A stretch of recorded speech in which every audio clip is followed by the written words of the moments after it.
Kamu merasa sedih, terus-menerus menangis, merasa kosong atau putus asa, atau kamu merasa frustasi, bahkan untuk hal-hal kecil. Kamu kehilangan minat atau kesenangan dalam sebagian besar atau semua aktivitas normal yang telah kamu lakukan, seperti bekerja, melakukan hobi yang biasanya kamu sukai, atau melakukan olahraga. Kamu merasa sulit tidur, atau tidur kamu terganggu, bahkan kamu mengalami insomnia. Atau terlalu banyak tidur, kamu tidur dengan kapasitas yang berlebihan. Kamu merasa lelah dan kurang energi untuk melakukan aktivitas apapun. Sehingga tugas-tugas kecil, kamu membutuhkan usaha ekstra untuk melakukannya.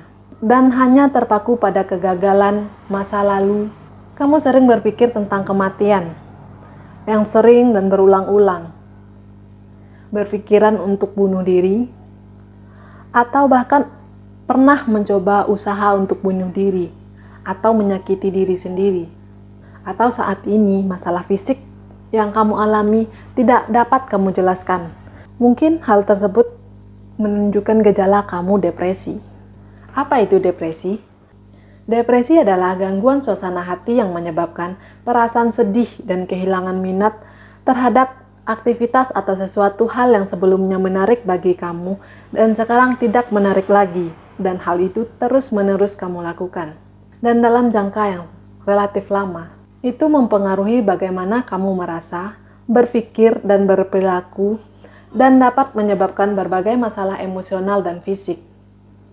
Kamu mungkin mengalami kesulitan melakukan aktivitas normal sehari-hari. Dan kadang-kadang, kamu mungkin merasa seolah-olah hidup tidak layak untuk dijalani. Depresi bukan hanya kesedihan sesaat.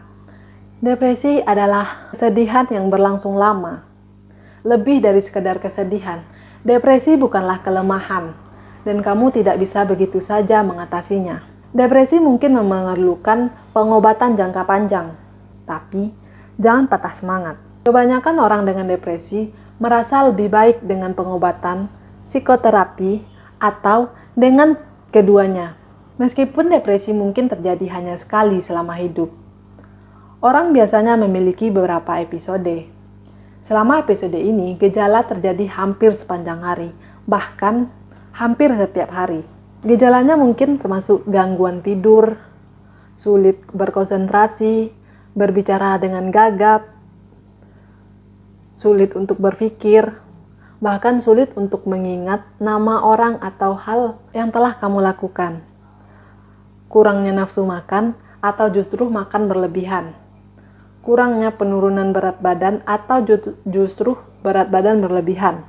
Gejala yang lebih parah adalah keinginan untuk bunuh diri atau keinginan untuk menyakiti diri.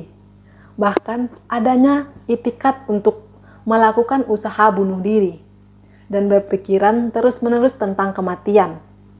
Depresi bukanlah bagian normal dari bertambahnya usia, dan itu tidak boleh dianggap enteng.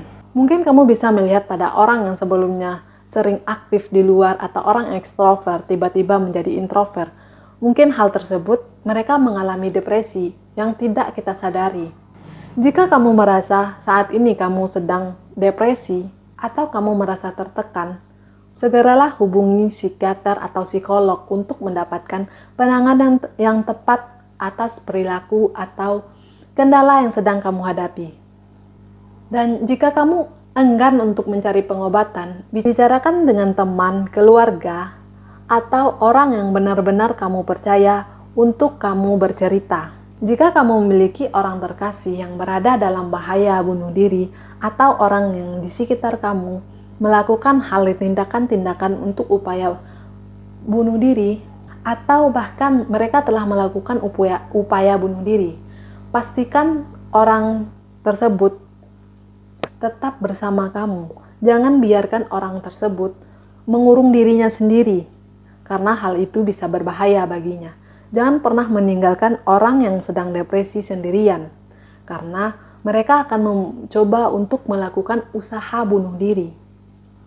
Temani mereka dan kondisikan mereka pada hal yang nyaman dan aman, dan segeralah bawa orang tersebut ke psikiater atau psikolog atau bahkan medis untuk melakukan penanganan yang tepat.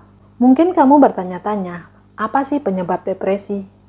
Kenapa orang bisa depresi? Apakah itu kurangnya faktor keimanan atau mereka yang tidak kuat imannya? Depresi sering dimulai pada usia remaja, 20-an atau 30-an, bahkan pada lansia. Dan yang pasti, depresi bisa terjadi pada siapapun. Depresi kebanyakan dialami oleh wanita daripada pria. Faktor-faktor yang meningkatkan resiko mengembangkan atau memicu depresi ialah peristiwa traumatis atau stres, seperti pelecehan fisik atau pelecehan seksual yang pernah dirasakan, kematian atau kehilangan orang yang dicintai, hubungan asmara yang bermasalah, atau bahkan hubungan rumah tangga yang bermasalah bisa menyebabkan seseorang mengalami depresi atau bahkan masalah keuangan. Dan faktor yang lainnya ada yaitu menjadi lesbian, gay, biseksual atau transgender, atau memiliki variasi dalam perkembangan organ genital yang tidak jelas antara laki-laki atau perempuan atau intersex. Hal tersebut membuat seseorang menjadi depresi karena rasa tidak terima atau rasa yang bertolak antara pikiran dan hatinya. Itu bisa menyebabkan seseorang mengalami depresi. Faktor lainnya yaitu riwayat gangguan kesehatan mental lainnya seperti gangguan kecemasan, gangguan makan, atau gangguan stres pasca trauma, penyalahan alkohol atau penggunaan obat-obat terlarang, penyakit serius atau kronis. Jangan menganggap depresi adalah hal yang sepele.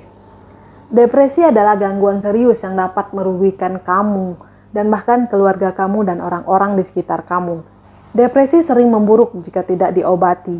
Depresi mengakibatkan masalah emosional, perilaku, dan kesehatan yang mempengaruhi setiap aktivitas kehidupan yang kamu lakukan. Dan yang lebih parah adalah keinginan atau percobaan untuk bunuh diri, dan bahkan mungkin telah melakukan upaya untuk melakukan bunuh diri. Menyakiti diri sendiri, seperti mengiris tangan atau bagian tubuh lainnya, atau yang sering dikenal dengan self-harm.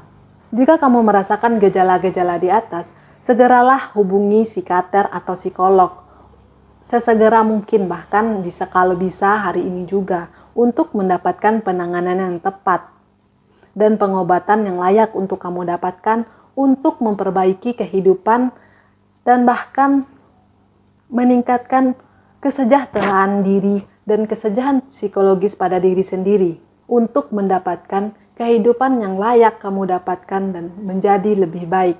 Jadi, apakah kamu merasakan hal yang telah disebutkan di atas atau bahkan hal yang telah disebutkan berhubungan dengan kamu? Jika iya, tuliskan komentar kalian di bawah dan segera lakukan konsultasi dengan psikiater atau psikolog untuk mendapatkan penanganan yang tepat.